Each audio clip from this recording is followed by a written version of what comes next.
Hello and welcome back to the Nature of Education podcast.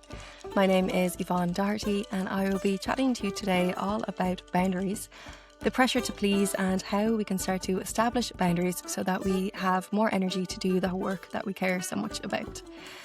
So I'm just back after myself and Cormac were in Greece training teachers over there, and I'm actually feeling really rejuvenated after that training. And the prior week we were training new facilitators, and sometimes holding space like that can take a lot of energy, but I actually feel like those last couple of weeks have given me so much energy because it's such a beautiful thing to get to witness so many heart-centered humans coming together, open to learn and to really lean into vulnerability, to push the comfort zone and to take on the new skills that we offer so that they can do their work in a way that feels really good for them, so that they can help students with their well-being, so that they can facilitate empowering workshops, whatever way and means that their work is going to take. So I'm feeling really grateful and really energized and really inspired as well. And partly what inspired today's podcast is that idea of boundaries, because when we have a lot of empathy, when we are sensitive, when we care a lot and have these big, beautiful hearts, sometimes we can end up depleted and saying yes to everything and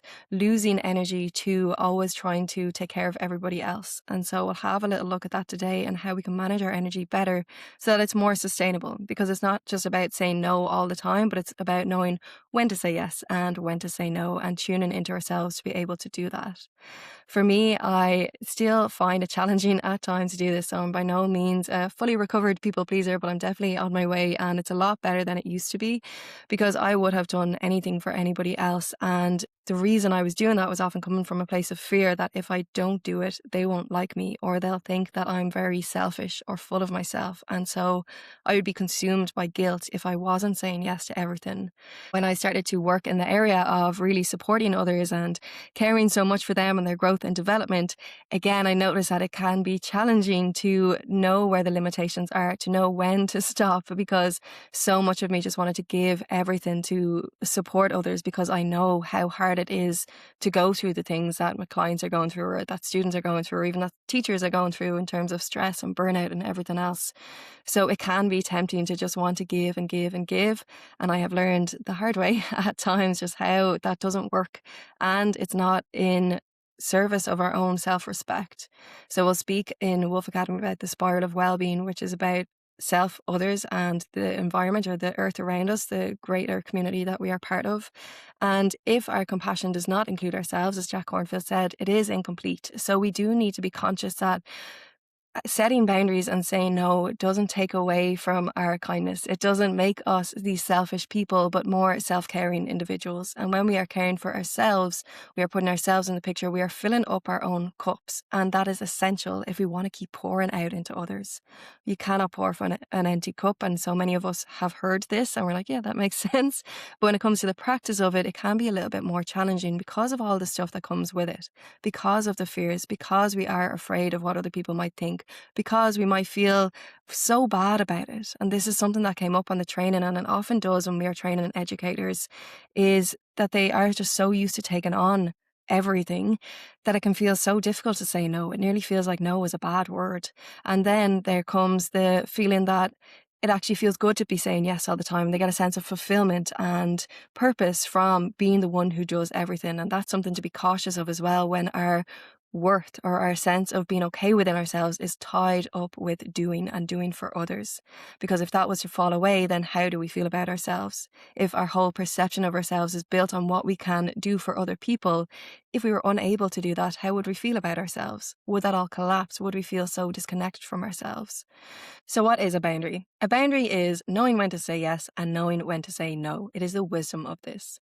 Boundaries are a form of self-respect. They are knowing where we end and other people begin, so that we're not kind of enmeshed together where we're taking on all of their thoughts and feelings as though they are our own, but we create this separation, this differentiation where we're allowed to be our own individual self, responsible only for that which is ours to carry, our thoughts, our feelings, our actions and responses, which ultimately is all that's ever really in our control. A boundary recognizes the limit and the boundary of where our stuff ends and other people's begins. It is a cornerstone of self-esteem. So boundaries are essential to be able to protect and to safeguard what is called our aliveness, our connection to ourselves, our felt sense of energy and aliveness in the world. They're also protecting our energy, because when we are always crossing boundaries or not even setting them in the first place, we can get drained by so much around us because we are pouring energy into things that are beyond what we actually have to give. Boundaries are an expression of our preferences. And I love that definition because I think it's one of the simplest ways of putting it, that it's just an expression of what we would prefer. And we prefer these things based on our understanding of our own needs, our own limitations, and what is and isn't okay for us. So if we can have that in mind, that it's not us closing ourselves off to other people. It's not us being rude. It's not us being very self-centered and full of ourselves. It's simply an expression of our preferences.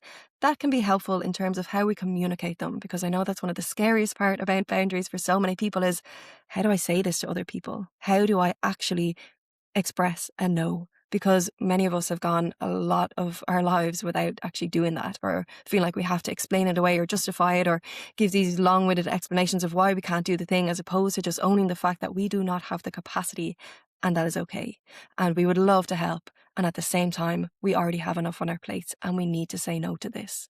So to express our preferences is one of the beautiful ways of considering boundaries. And it can be in terms of emotional boundaries, what we don't have the capacity to take on. It can be physical boundaries in terms of our own space and how close we're willing to allow people in. It can be conversational boundaries, what we are and aren't willing to converse about or talk about. Maybe that's gossiping or bitching about other people. We are able to set boundaries in multiple different areas. And in doing so, we demonstrate to ourselves that our needs matter, our preferences matter, and our energy matters. Because when we have big hearts, when we care a lot, it can be easy to allow that to override our connection to our own needs. When we think, oh, other people need us more, or other people are suffering, we are prioritizing other people above ourselves. And just considering that for a moment, what kind of message that is giving to you. If you think everybody else matters more than you, imagine how that feels. On a subconscious level, whether it's clear to us or not, we are telling ourselves that our needs don't matter, and we are reinforcing that.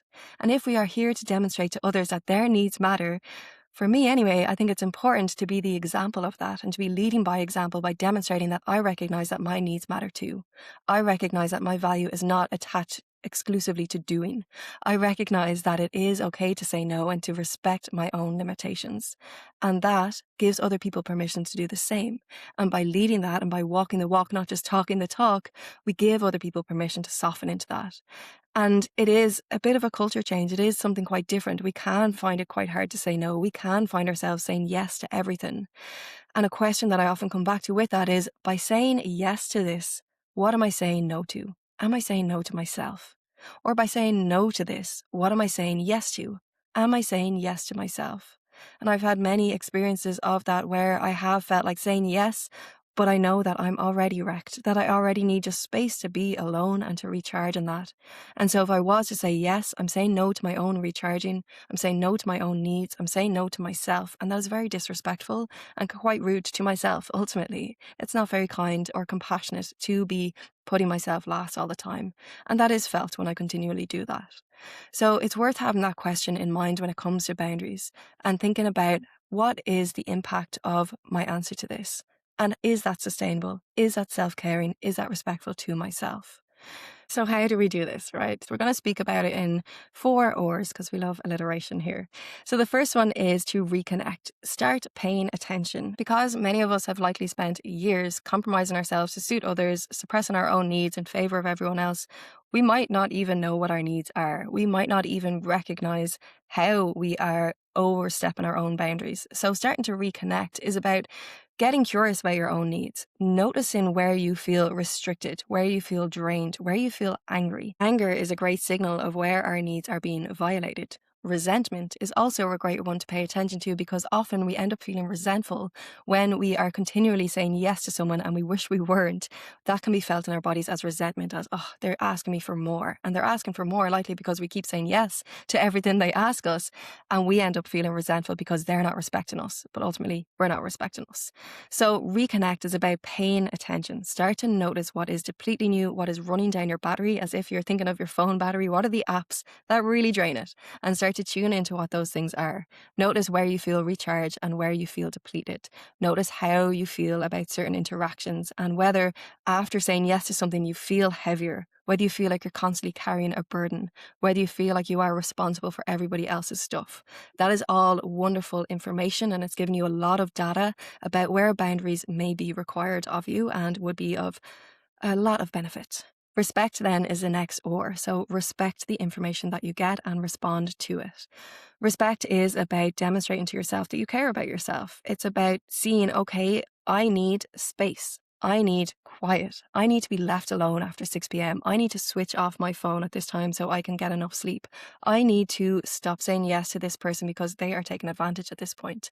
I need to, whatever it is, your opportunity here is to start respecting that, to start demonstrating to yourself that you care about yourself and respecting yourself enough to respond to those signals that you're recognizing and start saying no. Start expressing your preferences. Start allowing what is okay for you to be known by other people. Next or is relay the message. Start saying it. Start expressing it. Start saying no. Start expressing yourself when you need to. Start to let other people know what your boundaries are. And we teach people how to treat us. So some of this communication can take practice. And sometimes we've tolerated things for so long that it might take others a little while to catch up. And it's recognizing what is and isn't our responsibility within that, which we'll come to in a second. But relaying the message is practice expressing your boundaries. And as I said at the start, this can be scary. I've done this before where I recognized I was taking on too much and I wanted to help people. People would come to me and be like, do you want to collaborate on this? And I was like, yes, because it sounded amazing. And I was lit up by it and I loved the idea of it. But I was also doing 2 or 3 other things that were taking up a lot of my time. And that's the challenge when we feel quite passionate about things, when we're very in our fire and lit up by a lot of different things, is we can get excited. And even as an empath, like I take on other people's emotions, and it's not just what we might perceive as the more challenging emotions, but also the excitement. I get very caught up in other people's excitement and enthusiasm. So there can be that initial yes. So even that's where reconnect comes in, of like taking that moment to pause and be like, hang on a second. Is this mine or am I getting caught up, and noticing that and respecting that? And then when it comes to relaying the message, I've sent messages before where like that I've recognized, okay, I actually can't do this. And sometimes it comes after having said a yes, where I'm like, oh, I could have done with saying no there. So it's okay if that's part of your practice as well, where it's retrospectively, you're like, oh, hang on a second, should have set a boundary there. That would have been of benefit, but I didn't. Now I can, you still can. So I've sent messages before. I've been like, actually, I don't have the capacity for this at the moment. I'm sorry.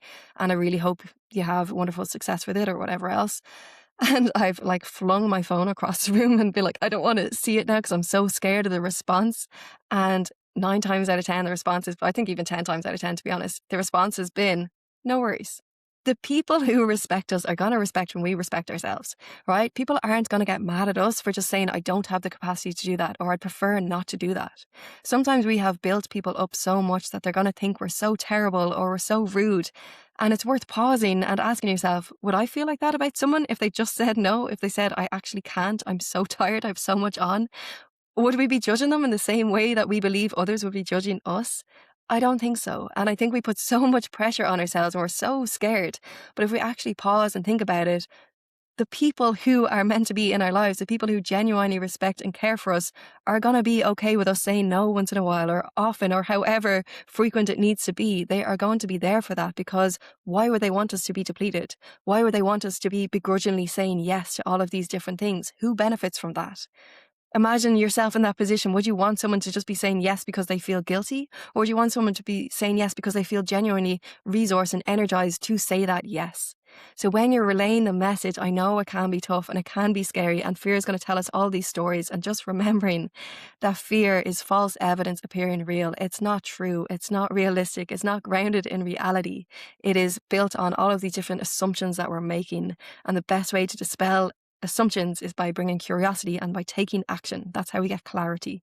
So relaying the message, saying it, even if it's scary, maybe counting yourself down, 3, 2, 1, go, send the message, say the thing, and breathe. You've done it. So it brings us on to the next bit, which is release. So releasing the guilt, releasing any emotion that comes up, releasing the fear of judgment, releasing what other people are going to think. Because when we set boundaries, we hand people back the responsibility over their own emotions. Take a second with that. We are handing them back responsibility for what is theirs. So often, and I know it's so easy to do, we take on everybody else's stuff. If I say this, I'm going to let them down. If I say this, they're going to be mad at me. If I say this, whatever. that is not our concern. And I know it feels like our concern, and it's not that we aren't compassionate if we stop taking on what's not our concern, but it's really about managing what's actually within our control and what's within our grasp. We cannot control other people's emotional responses to us. We can maybe influence to some degree in our delivery. We say it kindly, we say it compassionately, and we can accept. That's all we can really do. We cannot control how other people are going to receive what we say because that's their stuff, not ours. And that's essentially what boundaries come down to, recognizing what is our stuff and what is theirs, and creating a little separation, a little bit of energy management between those two things where it's clear, where there is that clarity and there is that differentiation that allows us both to be okay. So releasing that, letting that go. And if you do notice that you feel guilty or that you feel bad after setting a boundary, or you might feel quite consumed by that. You might feel anxious of how it's going to go down. You might feel lots of different things, and that's not a bad thing. It's okay to feel. It's just signals, because there's a long amount of conditioning that you have consumed and taken on to behave in this way. There's years of people pleasing probably there. There is years of worrying what other people think of you. So if you feel some stuff coming up, that's okay. That's just evidence that this has been there for a while and you're creating something new. And change comes when we branch out of the comfort zone, where we allow ourselves into the growth zone. So there might be some discomfort, there might be emotion, and you can be with that. You can respect yourself enough to stay with yourself through that. Breathe into it, recognize what you're feeling, and give yourself reassurance. Allow yourself to be in that. Tell yourself, yeah, I know this is hard and it's worth it. It is worth it because now I can fill up my own cup. Now I can maintain my own energy. Now I can actually give more to a better standard and give more value because I have enough within myself first. Now I am respecting myself and I am being in integrity when I suggest to other people to respect themselves too. Now I am being the example, because if more people set boundaries, this world would be a very different place, because people would have more energy. They would be more self-respecting, and that respect carries over into our different interactions, into our relationships, into our communities. So reassure yourself, give yourself a break. You are doing something in service of your own sustainability, and so it's worthwhile. So to finish, I just want to share a couple of quotes from Brene Brown on this that can be helpful to put it into context. And she says, daring to set boundaries is about having the courage to love ourselves, even when we risk disappointing others. And this is it. It's about showing ourselves love, even if others don't appreciate it initially or get it initially. It's not about them in this moment. It's about how you are treating you, because your relationship with yourself colors all other relationships. It is the most important relationship that you have. And if you are continually giving yourself the message that you and your preferences don't matter, that is negatively impacting that relationship. And one more to keep in mind is that the discomfort of setting boundaries is temporary, but the freedom it brings is lasting. This is how we start to have healthier relationships, how we cultivate stronger authenticity, how we deepen our connection to both ourselves and to others. And it is a marker of emotional well-being. This is how we nurture and look after ourselves. It is self-caring, it is not selfish, and it is so worthwhile putting into practice. So I hope you have found this to be of benefit. I hope there's a few things in there that you can start to express some boundaries for yourself, and even noticing the beautiful benefits that comes with it. Any reflections and thoughts on this are most welcome. Feel free to drop a comment below. Let us know your thoughts or questions, and I look forward to speaking to you in the next episode.